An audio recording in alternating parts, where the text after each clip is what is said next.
flown by pilots trained in Earth's most brutal simulators, cut through the alien swarm with surgical fury. The Cernek responded in kind, converging on the fleet in a storm of mandibles and plasma. But Deathworlders didn't flinch, because war was their art. On our Valis Prime surface, a Threnari counselor named Vilek watched the sky light up. His species had never seen true war. Now the heavens were ablaze with it. Beside him stood a human ground commander in exosuit armor, Captain Diana Cole, who had landed with the first wave to establish a perimeter. "Your people will be safe," she told him. Vilek looked at her in awe. "You kill with such ease, and yet you came when no one else would." Diana locked eyes with him through her visor. "We were taught that evil wins when good people do nothing. We're not good people, but we're here anyway." Above, the Titanfall plunged through the cloud layer, its orbital lance charging. "Target acquired," Talia said coldly. "Hive core.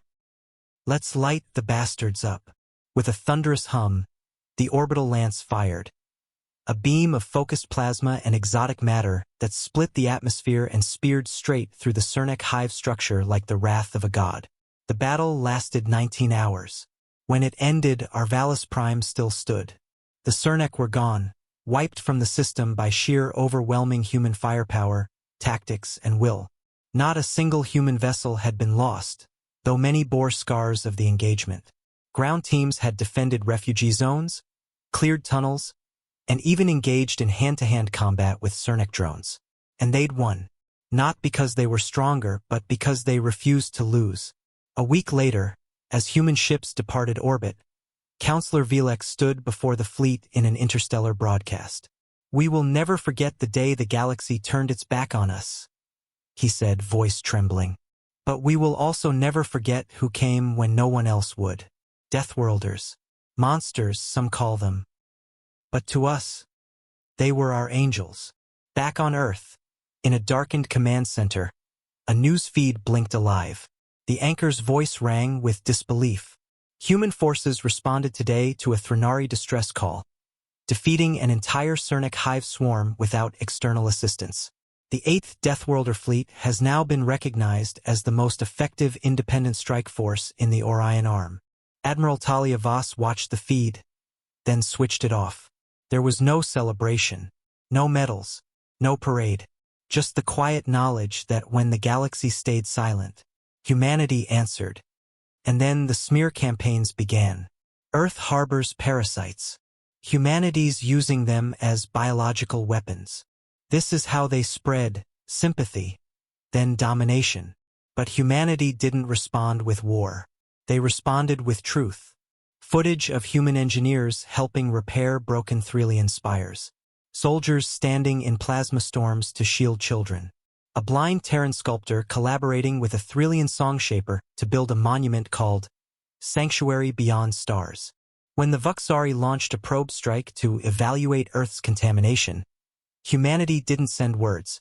They sent the UTS Vindication, a stealth cruiser that materialized above the Vuxari capital, disabled every defense system, and broadcast a single message.